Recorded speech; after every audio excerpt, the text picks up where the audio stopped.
What we are about to do is go to my office and we are going to make a simple Facebook review post that doesn't suck.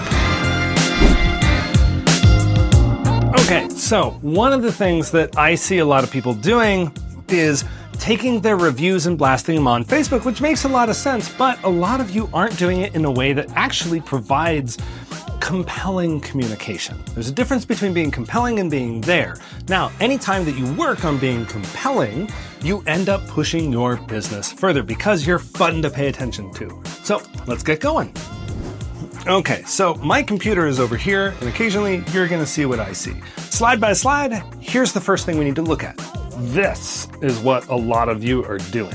So look at this post a little bit closer, and what you can see is it's kind of bottom of the barrel, like first thing that you think of, oh, let's put a picture of a house on the background because this is a residential plumber. But then we put the review over top of it and you can barely see the house. And even if you move the review around, like it doesn't really become anything. Then you slap the logo on it and you call it good to go. Now, if you are interested in being just like everyone else, go ahead, call this done, stop here, and don't elevate your business. How can we make this better? How can we make this more fun to see? And we have a few things. So let's go to the next step. You can see that and we'll put this on screen so you can see it easier, but I've basically taken the concept of this and made it this. So now the colors are working for us. The design is definitely more compelling. Are there things that I would change? Yeah, here and there, but guess what? We aren't even close to done. And I talk to my staff about this a lot. Your first draft should never be the one that escapes your desk. It should be the second or the third, and you should take a look at it, back up and go, what could be better out of this? The hardest thing about this right here is there's no eyeballs, there's no people. And if there's one thing that I know about advertising is that people connect with people more than they connect with anything else. This is why we have avatars. Avatars are essentially the replacement for the person. However, if you have your technicians, you have a lot of power of what you can show that is compelling. So let's follow this up with a little bit of technician love. I think I got it. I think it might be done. I think this image is a way more captivating and fun way to say, hey, we got a good review instead of whatever that is or that. Yeah. So this all comes in layers. Okay. This doesn't come by just saying, well, we're throwing it up and here it is. But now, realistically, I can reorganize these things. I can change the review. I can post this thing every month for, years on end if I really wanted to. And we have something that stops. The idea is here's a plumber floating in space on a star. So let's go talk about this a little bit more in depth. Okay.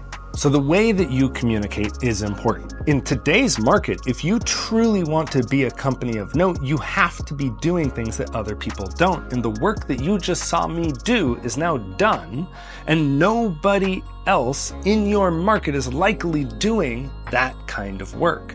You need to elevate. Is really what it boils down to. And this is the cool thing about creativity. So everybody's got their own flavor on top of it, right? So this is my flavor, very much so.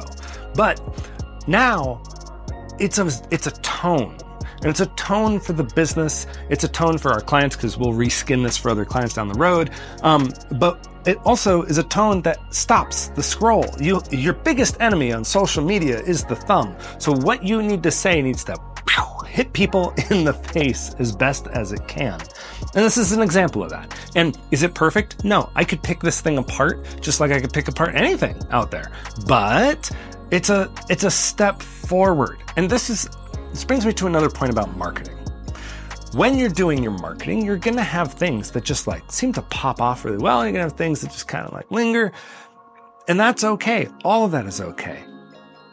But in the grand scheme of things, the more you do, the more that you control the narrative of your company, the more attractive you are to other customers. And when you are attractive, the leads come to you. And this is why I like display-based advertising. And it's largely because all of you are paying an arm and a leg on Google, and that costs you, let's say, $60 a click in a lot of markets. When for that same $60, you could go and sprinkle this over 1,000 people like it's $7, $8 a CPM right now, which is 1,000 views.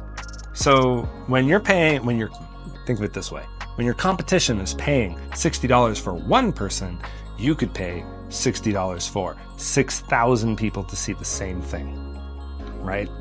There's a lot of power in that. And if you layer that over and over again onto a market and build saturation, you build familiarity, you also build credibility.